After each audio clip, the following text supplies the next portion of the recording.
ప్రభునందు ప్రియమైన సహోదరి సహోదరులందరికీ నా హృదయపూర్వకమైన వందనాలు. ఇప్పటివరకు కూడా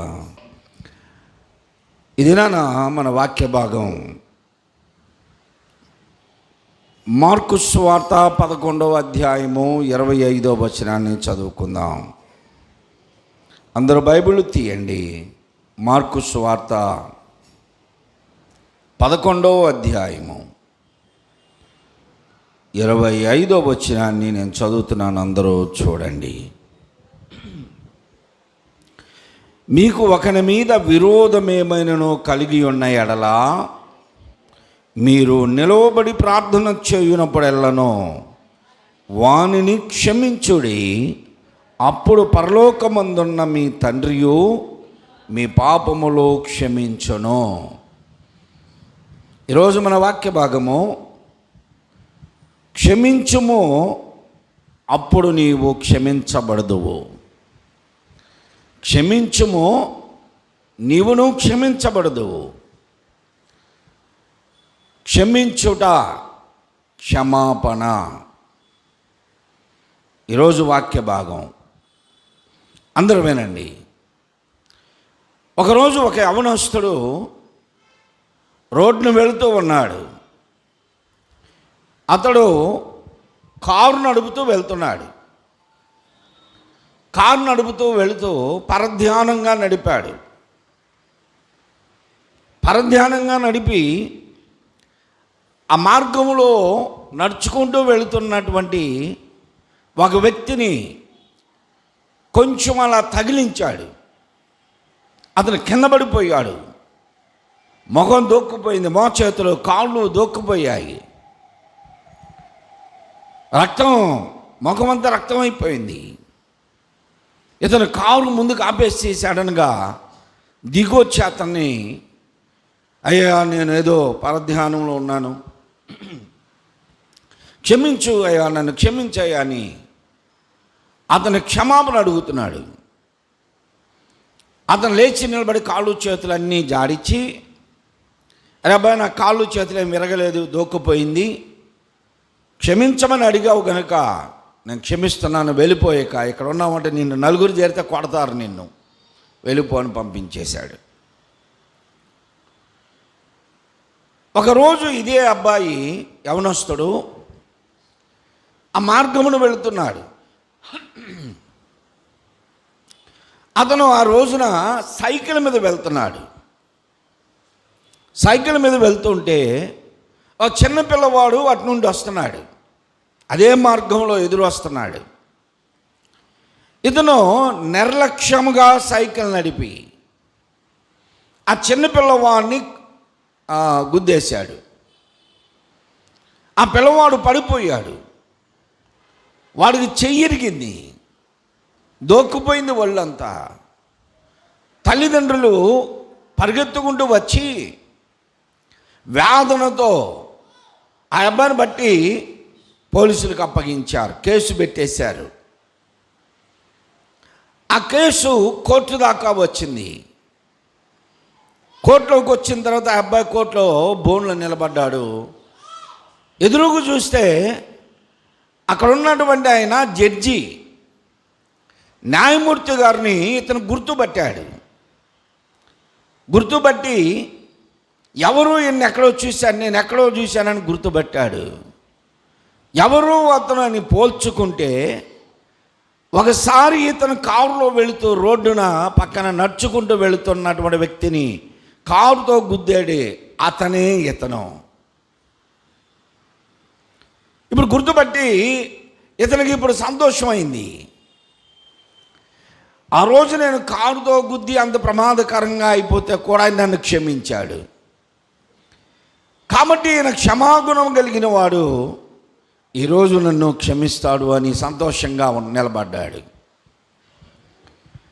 న్యాయమూర్తి కేసు వివరణ అంతా చూసి ఫైనల్ జడ్జిమెంట్ ఇచ్చేశాడు, తీర్పిచ్చేశాడు. ఏమిటి అంటే ఇతనికి శిక్ష వేశాడు.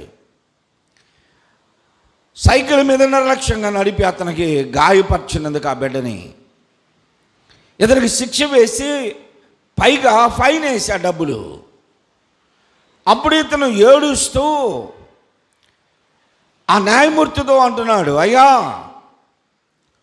ఒకప్పుడు నీవు నడుచుకుంటూ వెళుతుంటే పరధ్యానంగా నడిపి కారు నీకు గుద్దానే.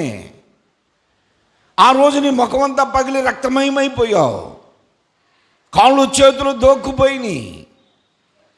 ఆ రోజు నువ్వు నన్ను క్షమించావు కదా, కారుతో గుద్దితేనే క్షమించావు, ఇవాళ నేను సైకిల్ అబ్బాయికి తగిలింది, దానికి శిక్షేస్తున్నావేంటి అన్నాడు. అప్పుడు ఆ న్యాయమూర్తి అన్నాడు, అరే అబ్బాయి, ఆ రోజు నీవు నన్ను గుద్దావు, నాకు గాయమైంది, నేను భరించి నిన్ను క్షమించా. ఈరోజు మరొకరికి నీవు గాయపరిచావు, వారికి ప్రమాదకరంగా మారింది కనుక నీవు శిక్ష అనుభవించాల్సిందే అన్నాడు. సహోదరి సహోదరులారా, మొదటిసారి అతను పరధ్యానంగా ఉన్నాడు, క్షమించమని అడిగాడు. న్యాయమూర్తి గనుక క్షమించే తత్వం కలిగిన వాడు గనక, ఆ గాయం ఏదో అతనికి తగిలింది గనక అతను క్షమించగలడు. మరొకరికి తగిలితే ఆయన ఎలా క్షమించగలడు? మరొకరిని గాయపరిస్తే, మరొకరికి ప్రమాదకరంగా మారిస్తే ఆ క్షమించడానికి నాకు అధికారం లేదు గనక నీవే వెళ్ళి వారి దగ్గర క్షమాపణ కోరుకో, వాళ్ళు క్షమిస్తే నీవు క్షమించబడతావు అన్నాడు. దీని ద్వారా మనం ఏమి నేర్చుకోగలము? మనము కూడా ఎన్నో నేరములు, పాపములు, తప్పులు ఎన్నో చేశాం. ఎవరిని గాయపరిచాము అంటే మన నిమిత్తము మనం చేసినటువంటి పాపములు, బలహీనతలు అన్నిటిని బట్టి ఆయన గాయపరచబడ్డాడు. యేసు ప్రభు గాయపరచబడ్డాడు. ఆయన మనల్ని క్షమించేవాడు. మనం ఎన్ని గాయములు చేశామో ఆయనని ఎరిగి మనము చెడిపోయాము, తెలిసి ఆయనను గాయపరిచాము, అయినా క్షమించాడు, ఇప్పటికీ క్షమిస్తూనే ఉన్నాడు. నీ వద్ద క్షమాపణ ఉన్నది లేని ఎడల మేమేనాడో నశించిపోయేవారం అన్నాడు భక్తుడు. ఆయన క్షమించే గుణం కలిగిన వాడు కనుక మనల్ని క్షమించాడు, క్షమించబడ్డాం. అందుకని మరలా నీవు నేరములు చేస్తే దానికి శిక్ష ఖచ్చితంగా ఉంటుంది అని దీని ద్వారా మనం తెలుసుకుంటున్నాం. యేసు ప్రభు చెబుతున్నటువంటి మాట అది. ఏమంటున్నాడు ఇప్పుడు? మార్కు సువార్త 11:25 చదవండి. ఇప్పుడు మీరు ఎప్పుడైనా సరే ఇంట్లో మోకరించి, లేకపోతే మందిరంలో నిలబడి మోకరించి, ఎక్కడైనా సరే మీరు ప్రార్థన చేయనప్పుడు, మీరు బహిరంగంగా ప్రార్థన చేయనప్పుడు, బల్లారాధన దగ్గర ప్రభు రక్త మాంసాల్లో పాలు పొందుతూ ప్రార్థన చేయనప్పుడు ఏమన్నాడు? 25వ వచనంలో, మీరు ఒకరి మీద విరోధమేమైనా కలిగి ఉన్న ఎడలా మీరు మొదటగా చేయవలసింది ఏమిటి?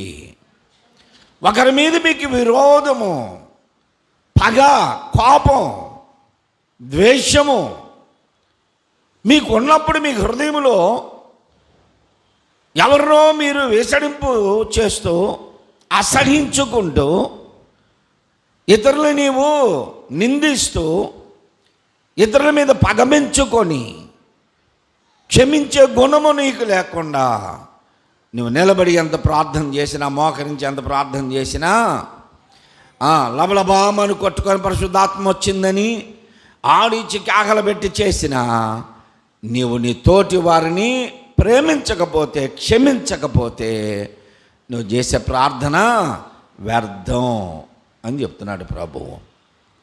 నీ ప్రార్థనకు ప్రతిఫలము దొరకాలంటే నువ్వు చేయవలసింది ఒకటి ఉంది. ఏమిటి అది అంటే ఇప్పుడు చెప్తున్నాను, నువ్వు నిలబడి ప్రార్థన చేయనప్పుడు ఒకరి మీద నీకు విరోధం ఏమైనా ఉన్నదని నీకు తెలుసుకుంటే నువ్వేం చేయాలి? ఫస్ట్ వారిని క్షమించము.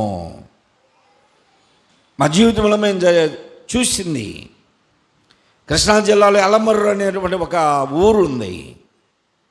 ఎల్లమర్రు అనేటువంటి ఊరు ఇప్పటికీ ఉంది. ఆ ఊరు అక్కడంతా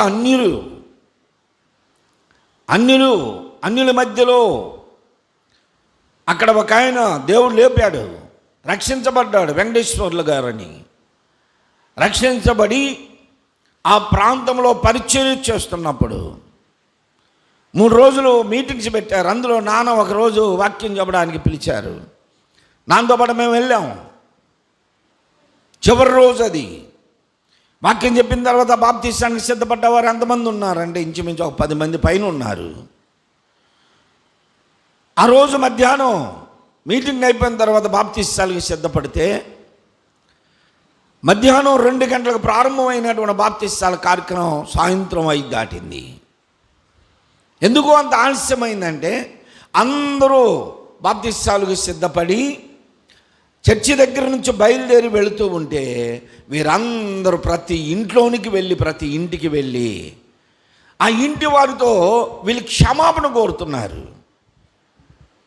బాబాయ్, పిన్నా, అత్తమా, మామయ్య, ఏ వరుస అయితే ఆ వారితో వాళ్ళు పిలిచి, ఇప్పటి వరకు నేను లోకంలో ఉన్నా, నిజరక్షకుని నేను ఎరగలేదు, ఇప్పుడు నిజరక్షకుడు క్రీస్తుని గుర్తించి ఆయన నా స్వరక్షకునికి అంగీకరించా.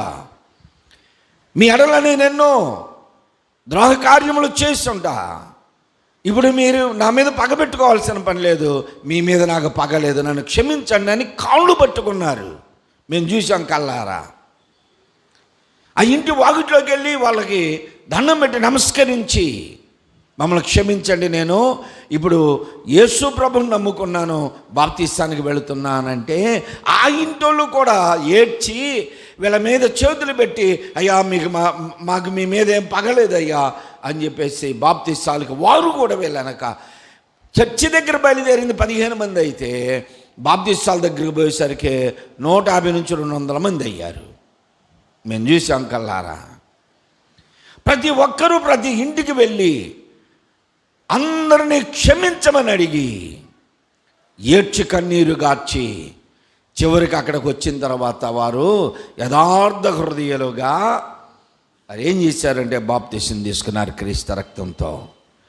మరి ఆ గ్రామం అంతా క్షమాపణ అడిగి వెళ్ళి క్రీస్తు రక్తం చేత కడగబడ్డారు. ఈరోజు చాలామంది రక్షింపబడ్డామని పేరు ఉంది, కానీ తోటి వారిని క్షమించే గుణం లేదు ఎవరికి. శత్రువుని నీవు క్షమిస్తున్నావా? అసలు క్రైస్తవ విశ్వాస అనేటువంటి వారికి వారి మనస్సులో ఎవరిని శత్రువులుగా చూడకూడదు, శత్రు భావం ఉండకూడదు. నీ తోటి వారిని నువ్వు ప్రేమించే గుణ లక్షణం ఉందా? విశ్వాసులుగా నీకంటే బాగా ప్రార్థన చేశారు ఒకరు అంటే వారిని నువ్వు సహించలేవు. నీకంటే కొంచెం ఎవరన్నా పాట బాగా పాడారంటే వారిని సహించలేవు.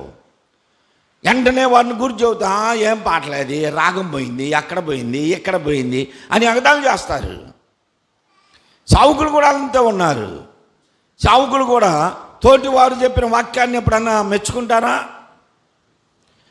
అవసరమైతే ఎలా విమర్శిస్తా, వాడు ఏంది చెప్పేది, వీడేంటి చెప్పేది, ఎంత టోళ్ళైనా వీళ్ళు వాడేంటి వీడేంటి ఏం చెబుతాడండి, వాడికేం వచ్చండి, వీడికేం వచ్చండి, ఆయనకేం వచ్చండి, తేలిగ్గా లెక్క లేకుండా మాట్లాడతారు. వీళ్ళే ప్రసంగికులైనట్టు ఎంతోమంది సేవకులను చూస్తున్నా.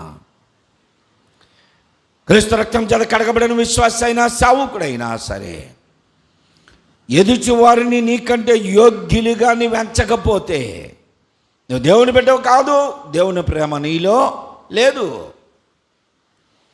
సావుకునిగా నేను చెబుతున్నాను ధైర్యంగా, నేను ఎవరినైనా సరే నా ముందున్నటువంటి వారిని నాకంటే యోగ్యులుగా ఎంచుకుంటా. విశ్వాసులైనా సరే, స్వార్థికులైనా సేవకులైనా సరే వారు నాకంటే బాగా చెబుతారని చెప్తాను. నాకంటే మంచి విశ్వాసులు, ప్రార్థనాపరులు, ప్రసంగికులు అని చెప్తాను. నన్ను నేను ఎక్కడా హెచ్చించుకోను, ఎవరికంటే యోగ్యులుగా నేను తలంచను. ప్రభు చెప్పింది అదే.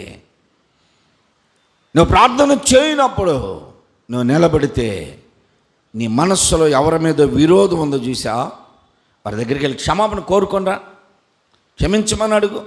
ఇంకా తర్వాత నీకు వారి మీద మనసు ఆ పగ ఉండదు. ఇంకా నీవు అలాగనే అదే మనస్తత్వం, అదే అభిప్రాయం, అదే పగ. ఒకళ్ళు ఎంత అతిశయం వారి శరీరంలో చూపిస్తారో, వారి నడకలోనే అతిశయం చూపిస్తారు, వారి మాటల్లోనే ఇతరులను తృణీకరించడం చూపిస్తారు. వాక్యం తెలియదన్నట్లుగా ఇతరులకి నేనే బిషప్ని, డైరెక్టర్ని, రెవరెండ్ని, ఇక అపోస్తలునే అన్నట్టు ఉంటారు. నువ్వెంత ఎదిగినా ఎలా ఉండాలో దేవునిలో విధేయత కలిగి ఉండాలి. మనకంటే మంచి ప్రసంగికులు ఉన్నారండి, మనకంటే ఇంకా చాలా ప్రార్థనాపరులు ఉన్నారు. మనం ఎవరినో తక్కువ అంచనా వేస్తాం. నువ్వు విశ్వాసం కావచ్చు, సేవకుడు కావచ్చు, ఎవరైనా సరే తక్కువ అంచనా వేస్తావు నువ్వు ఎదుటి వాళ్ళని. అది తప్పు అని తెలుసుకో. కొంతమంది నీకంటే యోగ్యులు ఉంటారు, కానీ నీకంటే తగ్గింపు కలిగిన వాళ్ళు ఉంటారు. నీకంటే పాడగలిగిన వాళ్ళు ఉంటారు, కానీ వాళ్ళకి అవకాశం రాక పాడరు. నీకంటే ప్రసంగం బాగా చేయగలిగిన వాళ్ళు ఉన్నారు, కానీ వారికి అవకాశం లేక ప్రసంగం చేయలేరు. ఏ విషయంలోనైనా సరే నీకంటే యోగ్యులు అలాగనే ఉంటే నీకు అవకాశం వచ్చింది అని ఏం చేయాలా? దేవుణ్ణి స్తుతించాలా, దేవుణ్ణి ఆరాధించాలా, దేవుణ్ణి ఆరాధించాలా. దేవుడు మనకి ఇచ్చినటువంటి అవకాశాన్ని మనం వినియోగించుకోవాలి, ఒదిగి ఉండటం నేర్చుకోవాలి. అందుకని ఇక్కడ ఏమన్నాడంటే, నీవు ప్రార్థన చేయనప్పుడు నీ మనస్సులో ఎవరి మీదైనా విరోధం ఉంది, శత్రుత్వం ఉంది అని తెలిస్తే నువ్వేం చేయాలి? వెళ్ళి మొదటగా అతన్ని నువ్వు క్షమించి వారి ద్వారా నువ్వు క్షమించబడి రావాలి. అప్పుడు మీరు నిలవబడి ప్రార్థన చేయమన్నారల్లా వారిని క్షమించండి. నీ కుటుంబంలో వారిని నువ్వు క్షమించు, నీ తోటి సహోదరుని క్షమించు, నీ తోటి సహోదరిని క్షమించు. వీళ్ళనే నువ్వు క్షమించలేవు, దేవుడు ఎలా నిన్ను క్షమిస్తాడు? అందుకే కొంతమందికి పరలోక ప్రార్థన అంటే ఇష్టం ఉండదు. దానికి ఎన్నో వంకలు పెడతా ఉంటారు, నన్ను ఏదో చెప్తూ ఉంటారు. అవన్నీ విమర్శకు కాదు. మా ప్రార్థనలు మేము క్షమిస్తున్నామయ్యా. మనం రోజు పరలోక ప్రార్థన చేసి నువ్వు ఇతరులను క్షమించకపోతే నువ్వు ప్రార్థన చేయటం కూడా వ్యర్థం. నీ తోటి వారిని నువ్వు క్షమించాలి, ఇంట్లో వారిని, వీధిలో వారిని, ఎక్కడైనా సరే క్షమించలేవు గనుక దాన్ని విమర్శిస్తావు. చాలామంది అలా విమర్శకులు ఉన్నారు. ప్రభువు చెబుతున్నాడు, నీవు వారిని క్షమించు, అప్పుడు నీవు క్షమించబడదువు. మనం ఇతరులను క్షమించే గుణం మనకు లేకపోతే మనం కూడా క్షమించబడలేము. అతను కారుతో గుద్ది అన్నాడు, అయ్యా రోజు నేను నీకు గాయం చేస్తే నువ్వు నన్ను క్షమించావు, ఇవాళ పిల్లోడికి సైకిల్గా నన్ను తగిలిచ్చింది అన్నాడు. నువ్వు సైకిల్ తగిలిచ్చినా నువ్వు నాకు కాదు, నాకు ఎంత గాయం చేసినా నేను క్షమించా నిన్ను. అతని దగ్గర క్షమాపణ కోరుకో. యేసు ప్రభు చెప్పింది అదే. మనం క్షమించే గుణం కలిగి ఉండాలి. అందువల్లే ఈ రోజున మనము లోకంలో ఎవరినైనా క్షమించగలుగుతున్నాం. ఎంతోమంది క్రైస్తవులను హింసిస్తున్నారు, క్రైస్తవ దేవాలయాలను పడేస్తున్నారు, సావుకుల్ని చిత్రహింసలు చేస్తున్నారు, ఘోరంగా చంపేస్తున్నారు 100 మందిని. భర్తను చంపితే భార్య క్షమిస్తుంది చంపిన వారిని, భార్యను చంపితే భర్త క్షమిస్తున్నాడు చంపిన వారిని. క్రైస్తవ ప్రేమ క్రీస్తు ప్రేమ. దేవుని స్తోత్రం. యేసు ప్రభు క్షమించాడు. ఆయన అందుకే యేసు ప్రభు చెబుతున్నాడు మత్తయి సువార్త 6వ అధ్యాయం 15వ వచనంలో. చూడండి అక్కడ ఏమంటున్నాడంటే, మత్తయి సువార్త 6వ అధ్యాయము 15వ వచనంలో, మీరు మనుష్యుల అపరాధములు క్షమించబడకపోతే మీ తండ్రియు మీ అపరాధములు క్షమించడు. మీరే మీ చిన్న మీ ఎడల తప్పిదములు చేసిన వారిని మీరు క్షమించకపోతే ఎంత ఘోరమైన పాపాలు చేస్తే మిమ్మల్ని ఎలా క్షమిస్తాడు దేవుడు? అని యేసు ప్రభు చెప్తున్నాడు. మీరు మనుష్యుల పాపములు క్షమించని ఎడల పరలోకపు తండ్రి మీ పాపములను కూడా మిమ్మల్ని క్షమించడు. మీ ఎడల రుణములు ఉన్న వారిని క్షమించండి. అందుకే యేసు ప్రభు ఒక ఉపమానం చెప్పాడు.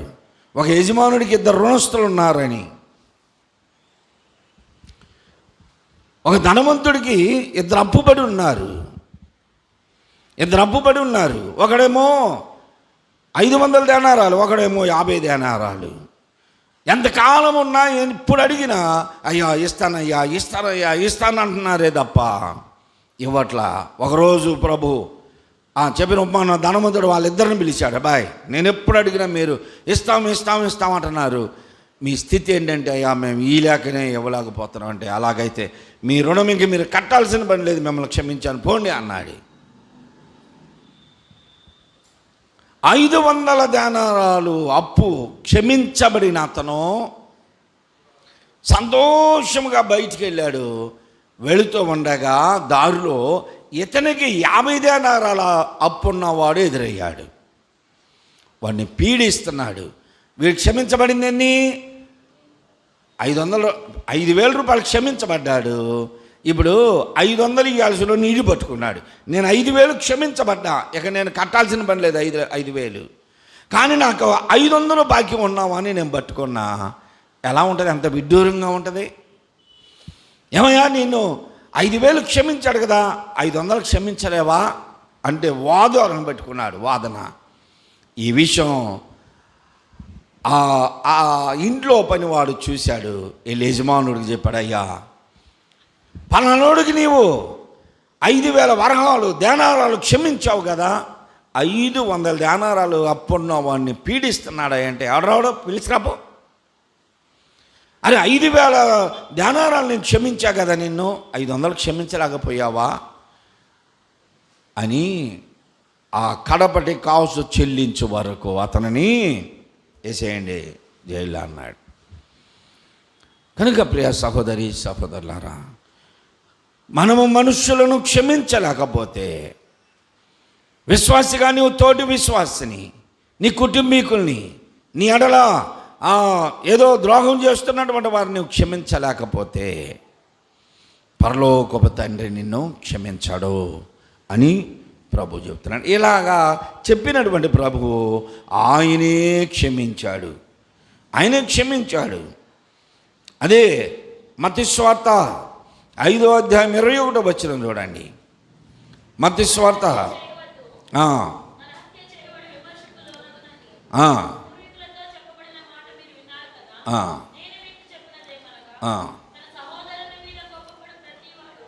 ఇక్కడ ఏమంటున్నాడు ప్రభు అంటే, నరహత్య చేస్తేనే తప్పు, విమర్శకు వస్తావు అని చెప్పబడింది కదా, నేను చెప్పున్నది ఏమనగా అన్నాడు. యేసు ప్రభు నూతన నిబంధన కొత్త రూల్స్ ఇచ్చాడు. నరహత్య చేస్తేనే తప్పు, అది నేరారోపణ. కానీ నేను చెప్పేది ఏంటంటే, నువ్వు నరహత్య చేయటం కదా, ఒకరిని చంపడం కాదు, తన సహోదరుడి మీద కోపపడు ప్రతి వాడు విమర్శకుల్లో నగును, తన సహోదరుని చూసి వ్యర్థుడా అని చెప్పువాడు మహాసభకు లోనవుతాడు. వ్యర్థుడా అంటే ఏంటి? పనికి రానోడా. ఎంతమంది ఇతరులను పిలవాలంటే, ఇతరుల గురించి చెప్పాలనుకుంటే కొంతమంది వీళ్ళు ఎందుకో కానీ వీళ్ళకు ఒక రకమైనటువంటి దాన్ని ఏమనాలా, అతిశయమో గర్వమో మరి. సహోదరులు కొంతమందిని అలాగనే పిలుస్తూ ఉంటారు, సహోదరులు కొంతమందిని అలాగనే నిర్లక్ష్యంగా లెక్కలేని స్థితిలో వాడు వీడు అది ఇది అన్నట్టుగా మాట్లాడుకుంటారు. అది తప్పు. యేసుప్రభు చెబుతున్నాడు, నరహత్య చేస్తేనే నీవు తప్పు అనేది కాదు, నీవు వ్యర్థుడా అంటే పనికిరానోడా అంటేనే నువ్వు విమర్శకు లోనవుతావు అంటున్నాడు. కనుక మన జీవితాల్లో మనం ఎవరిని కూడా వ్యర్థులుగా చూడవద్దు, పనికిరానోళ్ళగా చూడొద్దు.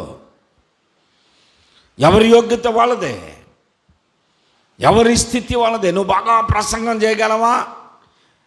నీ తోటి ఆ సేవకుడు బాగా ప్రసంగం చేయలేడా? నువ్వు బాగా ప్రార్థన చేయగలవా? నీ తోటి వాడు ప్రార్థన చేయలేడా? నీకున్నటువంటి టాలెంట్ అతనిలో లేదనుకుంటే అతనికి ఇచ్చే టాలెంట్ దేవుడు మరొకటి ఇస్తాడు. నీకున్నటువంటి స్థితి మరొకరికి లేకపోవచ్చు. నీకున్న కలిమి, నీకున్న ధనము, నీకున్నటువంటి ఔశ్వర్యం, నీకున్న అందం నీవు అనుకుంటున్న వారికి లేకపోవచ్చు. నీకున్నదే వారికి ఇవ్వాలని కాదు, కానీ మరొక టాలెంట్ వారికి, మరొక యోగ్యత దేవుడు వారికి ఇస్తాడు. అందువలన ఎవరిని కూడా నీవు వ్యర్థుడా అని అనవద్దు అని చెబుతూ ప్రభు ఇంకా ఏమన్నాడు తెలుసా? ద్రోహి అని చెప్పువాడు నరకాగ్నికి, కావున నీవు బలిపీఠం వద్ద అర్పణ అర్పించుచుండగా నీ మీద నీ సహోదరునికి విరోధమేమైనా కలదని అక్కడ నీకు జ్ఞాపకం వచ్చిన ఎడలా అక్కడ బలిపీఠమును ఎదుటని నీ అర్పణను విడిచిపెట్టి మొదట వెళ్ళి నీ సహోదరునితో సమాధానపడము, అటు తర్వాత వచ్చి నీ అర్పణమును అర్పించుము. నీ ప్రతివాదితో నీవు త్రోవలో ఉండగానే సమాధానపడు అని చెప్తున్నాడు. కాబట్టి మనము క్షమించబడాలి అంటే మొదట మనమే క్షమించాలి. ఇది యేసు ప్రభువారు చెప్పింది. సమూయేలు 2వ గ్రంథం 16వ అధ్యాయం 5వ వచనం. సమూయేలు గ్రంథం 2వ గ్రంథము 16వ అధ్యాయము 5వ వచనంలో ఇక్కడ రాజైన దావీదు గారు అబ్షాలోము చేత తరమబడి అతను వెళుతూ ఉండగా 16వ అధ్యాయం 5వ వచనం, బహూరీము దాపునకు వచ్చినప్పుడు సౌలు కుటుంబీకుడగు సిమి అనేటువంటి ఒకడు ఆ మార్గమున వస్తూ దావీదు గారితో బహు జనమున్నారు, సైనికులున్నారు, శతాధిపతులున్నారు, గుంపులు జనమున్నారు. దావీదు గారు బహూరీము దగ్గరకు వచ్చినప్పుడు సౌలు కుటుంబీకుడు సిమి అనేటువంటి ఒకడు ఆ మార్గమును ప్రక్కన వస్తూ వెంట వారి వెంట నడుస్తూ దావీదు గారిని శపిస్తున్నాడు.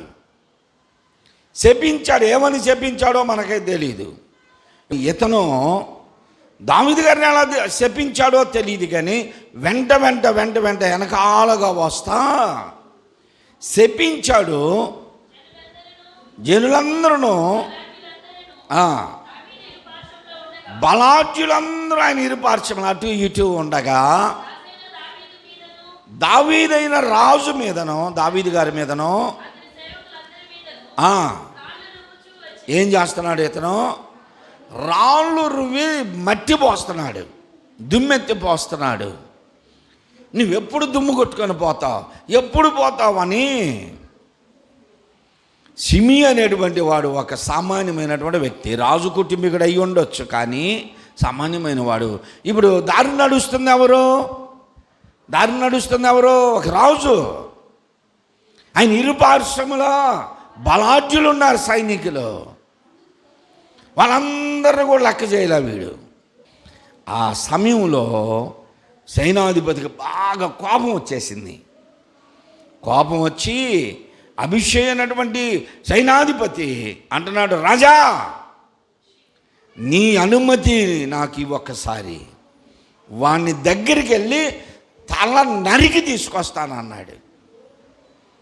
అంటే దావీదు గారు అంటున్నాడు, షరియా కుమారులారా మీతో నాకేం పని అయ్యా, వాణ్ణి శపించనియండి.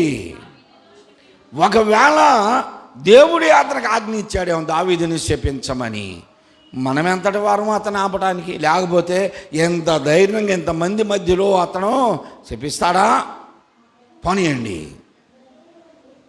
అని అతన్ని వదిలేశాడు, క్షమించాడు. ఒకానొక దినమున కిద్రోను వాగు దగ్గరికి వచ్చి దాటి వస్తుంటే ఇతను ముందుగానే కొంతమందిని మోకనేసుకొని దావీదు గారి దగ్గరకు వచ్చి క్షమాపణ అడుగుతున్నాడు. అయ్యా, ఆ రోజు ఏదో తెలియక నేను నిన్ను తిట్టాను, శపించాను, నన్ను క్షమించయ్యా, నువ్వు వస్తున్నావని తెలిసి అందరికంటే ముందు నేను వచ్చాను అన్నాడు. దావీదు గారు అన్నాడు, అరే బాయ్, నేను ఆ రోజే క్షమించా, వెళ్ళిపో, కత్తి వాత నిన్ను అసలు చంపను, నేను ప్రమాణం చేస్తున్నా పో అని క్షమించి పంపించేశాడు. గ్రంథం 2వ అధ్యాయంలో తన కుమారుడైన సొలొమోనుని పిలిచాడు. నా కుమారుడా, లోకలందరూ పోవాల్సిన మార్గాన్ని వెళ్తున్నా, ఎలా ఉండాలో అని చెబుతూ చివరిలో చెప్పాడు. షిమి అనేవాడు చాలా దుర్మార్గుడు, నా మీద ఇలాగా పగ సాధించాడు, శపించాడు. అతన్ని నేను క్షమించా, నీ ఎడలేదైనా అతను చెడ్డగా వస్తే అతని సంగతి చూడన్నాడు. తన మీద మట్టి పోసి రాళ్ళు వేసి శపించిన వాడిని కూడా దావీదు గారు క్షమించగలిగాడు, క్షమించాడు. మనము కూడా కొన్ని సందర్భాలు మనకు కలిసి రావు, క్షమించు, పర్వాలేదు, వారితో సమాధానపడు. దేవుడే వారి మీద పగ తీర్చుకుంటాడు. ప్రభు చెప్పాడు కదా, పగ తీర్చుకొనుట నా పని, నీది కాదు. అందుకని పౌలు భక్తుడు ఎఫెసీ పత్రికలో అంటున్నాడు, ఎఫెసీ పత్రిక 4వ అధ్యాయము 3వ వచనం చదవండి. మీరు పిలువబడిన పిలుపుకు తగినట్లుగా దీర్ఘశాంతముతో కూడిన సంపూర్ణ వినయము విధేయతతోనూ సాత్వికముతో మనం నడుచుకోవాలి. సాత్వికం కనపడాలి, తెచ్చిపెట్టుకునే సాత్వికం కాదు, అది మన జీవితంలోనే అలవర్చుకొని చాలా నువ్వేదైనా అయి ఉండొచ్చు, నీ హోదా, నీ స్థితిగతులు అన్నీ ఎక్కువై ఉండొచ్చు. మనల్ని మనం తగ్గించుకున్నప్పుడే మనం హెచ్చించబడతాం. దేవునికి స్తోత్రం. మనం హెచ్చించబడే స్థితి దేవుడే తీసుకొస్తాడు. మనం తగ్గింపు నేర్చుకోవాలి, దేవుడు మనల్ని హెచ్చిస్తాడు. మనల్ని పిలిచిన పిలుపుకు మనము తగినట్లుగా నడుద్దాం. ఏ స్థితిలో ఉండగా మనల్ని పిలిచాడు దేవుడు. ఒకవేళ ఇప్పుడు స్థితి పెరిగి ఉండొచ్చు, కానీ పెరిగిన స్థితి, ఒకప్పుడు నీవు పేద స్థితిలో ఉన్నప్పుడు ప్రభుని అంగీకరించావు, క్షేమంగా ఉన్నావు. ఈరోజు నీవు ఐశ్వర్యవంతుడు అయ్యావు. అందువల్ల నీవు గర్వించొద్దు. నీ స్థితిగతులను బేరీజు వేసుకొని నీవు దేవుని ఎదుట నువ్వు హెచ్చించుకోకూడదు. పౌలు భక్తుడు అంటున్నాడు, మిమ్మల్ని పిలిచిన పిలుపుకు తగినట్లుగా దీర్ఘశాంతముతో ఉండండి. తిమోతికి రాస్తూ 2వ పత్రిక 4వ అధ్యాయం 9వ వచనం నుండి పౌలు భక్తుడు తిమోతికి చెప్తున్నాడు, తిమోతి, నా ఎదుగు త్వరగా వచ్చుటకు నీవు ప్రయత్నం చేయి. దేమ ఇహలోకమును స్నేహించి నన్ను విడిచి వెళ్ళిపోయాడు అని చెప్పుతూ కింద వచనాలు అంటున్నాడు, ఒక అతను నాకు చాలా ద్రోహం చేశాడు, అతను నాకు చాలా ద్రోహం చేశాడు, నన్ను ఎదిరించాడు, నేను చెప్పే స్వార్థను ధిక్కరించి వక్రీకరించి ఎదిరించాడు. అతను నేను క్షమించాను, ఆ రోజున అతనితో జాగ్రత్తగా ఉండు అన్నాడు. ప్రియ సహోదరి సహోదరులారా, ఇది మన స్థితిగతులను మనం బేరీజు వేసుకొని మనం దేవుని ఎదుట హెచ్చించుకునే వారంగా కాక, దేవుడు మనల్ని పిలిచిన పిలుపుకు తగినట్లుగా మనం ఎంత ఉన్నత స్థితిలోనికి వెళ్ళినా తగ్గింపు జీవితం కలిగి మనం ప్రార్థన చేస్తున్నప్పుడు మన మనస్సులో ఎవరి మీద పగ లేకుండా, మన మీద ఎవరైనా పగగా ఉన్నారు అంటే వారిని క్షమిస్తూ వారితో స్నేహం చేస్తూ దేవుని ప్రేమ వారికి మనం పంచాలి. దేవుని ప్రేమను పంచాలి. దేవుని ప్రేమ వారి జీవితాల్లో ఉండాలి. క్రైస్తవ ప్రేమ. ఒక ముగ్గురిని మనం చూడగలం. గ్రహం స్టైన్ అని ఆస్ట్రేలియా నుండి వచ్చి ఒరిస్సాలో సేవ చేశాడు. భార్య పిల్లలు 2 కుమారులు. ఆయన ఆ దినాన్ని అక్కడ స్వార్థ చెప్పి కారులో పనుకుంటే ఆ ఊరి ప్రజలంతా రాత్రి ఆ కారు నిండా కట్ల పేర్చి చెత్త చెదారం వేసి సజీవంగా కాల్చేశారు. కారులోనే మసి అయిపోయారు. ఆయన భార్యని అడిగారు, అమ్మా ఇదిగో నీ భర్తని ఇలా చంపేశారు, వాళ్ళకి శిక్ష వేస్తున్నామంటే నేను వారందరిని క్షమించాను, వారిని వదిలేసేయండి అంది. క్రైస్తవ ప్రేమ. సోనియా గాంధీ తన భర్త రాజీవ్ గాంధీని చంపిన వారిని క్షమించమని మొన్న కోర్టులో ఉన్నటువంటి నళినిని క్షమించేసింది. నమస్కారం చేస్తూ ఆమె బాంబు పేల్చింది. దేశ ప్రధానిని చంపిన వాడిని కూడా సోనియా క్షమించేశానంది. ప్రవీణ్ పగడాల గారిని ఇలా చంపారు పలాని వాళ్ళు అని తెలిసిన భార్య అంది, వారందరిని నేను క్షమిస్తున్నాను, నా మనస్సులో వారిని నేను పగబెట్టుకోను అని. ఇలా చెప్పుకుంటూ పోతే ఎంతోమందిని క్షమించినటువంటి దైవజనులు ఎంతోమంది ఉన్నారు. ఎంతోమందిని చూస్తాం మనం. ఏజన్ గారి సాక్ష్యం క్యాసెట్లో చూస్తాం కదా, ఆయన తింటా ఉంటే ఒక ఇంటి యజమానుడు వచ్చి తుపుక్కును ఊసి ఎన్ని రకాలుగా తిడితే ఆయన అతన్ని క్షమించాడు. ఎంతోమంది భక్తులు మనం చూస్తూ ఉంటాం. అప్పుడప్పుడు చెబుతూ ఉంటాం, మా నాన్నగారు మా అమ్మ ఇద్దరు కలిసి వెళ్తూ ఉంటే బైబిల్ సంచి తగిలించుకొని ఇదే రోడ్లో వెళుతూ ఉంటే స్వామి థియేటర్ ఎదురు ఇళ్లలో ఆయన చనిపోయాడు. ఇప్పుడు గబగబా వచ్చి ఆగండి పాస్టర్ గారు ఆగు అని వచ్చి ఏదో మాట్లాడటానికి వచ్చారు అనుకుంటే ఒక్క పీకు పీకాడంట చంపకేసి నాన్నని. కళ్ళు బయర్లు గమ్మిపోయినాయి అంట నాన్నకి, కళ్ళం నీళ్ళు వచ్చినాయి. కొట్టేసి వెళ్ళండి అన్నాడంట. ఎందుకు కొట్టాడో తెలియదు, ఎందుకు పిలిచాడో తెలీదు, ఎందుకు కొట్టాడో తెలీదు, ఏం అర్థం కాల మా అమ్మకి మా నాన్నకి. వెళ్ళండి అన్నాడంట. తెల్లారి కనపడి చెబుతాడంట, యేసు ప్రభు చంప కొడితే రెండో చంప ఇమ్మన్నాడుగా, నన్ను ఒక చంప కొట్టాను కదా అని మళ్ళీ కొట్టబోతుంటే మా అమ్మ లేచింది, బుద్ధి చెబుతాయేమనుకున్నావు నువ్వు, నన్ను కొడితే ఊరుకున్నావు అనుకున్నావా అంటే, అది కదమ్మా ఒక చంప కొడితే రెండో చంప ఇమ్మన్నారుగా అని నాన్నన్నాడంట. వదిలేసేయి, నిన్ను క్షమించాను వెళ్ళిపో. క్షమించే గుణం కావాలి. శ్రమను మనం అనుభవిస్తూ ఇతరులను మనం క్షమించాలి. నా జీవితంలో కూడా నేను ఎంతోమందిని, ఈ గ్రామంలో ఎంతోమందిని క్షమించాను. నా ముందు తిట్టారు, నన్ను భయంకరంగా తిట్టారు, భయంకరమైన బూతులు, అమ్మని భార్యని పిల్లల్ని అందరిని తిట్టిన వాళ్ళు ఉన్నారు. ఎక్కడికి స్వార్థకు వెళితే మరో సంఘంలో తగాదుకు వచ్చారు, నా మీద గొడవకు వచ్చారు, నా మీదగా దొమ్మి ఈడ్చుకొని వచ్చారు. క్షమించాను. మనం క్షమించగలిగిన గుణం ఉన్నప్పుడు మనము క్షమించబడతాం. కాబట్టి యేసు ప్రభు చెప్పినటువంటి మాట అది. నువ్వు నిలబడి నువ్వు ప్రార్థన చేయనప్పుడు ఎవరి మీదైనా విరోధముగా నీకుంటే వారిని నీవు క్షమించు అన్నాడు. కనుక ఆ రీతిగా మనం క్షమాగుణము కలిగి క్రీస్తులో సాగిపోదాం. దేవుడి మాటలు దీవించునుగాక. ఆమెన్.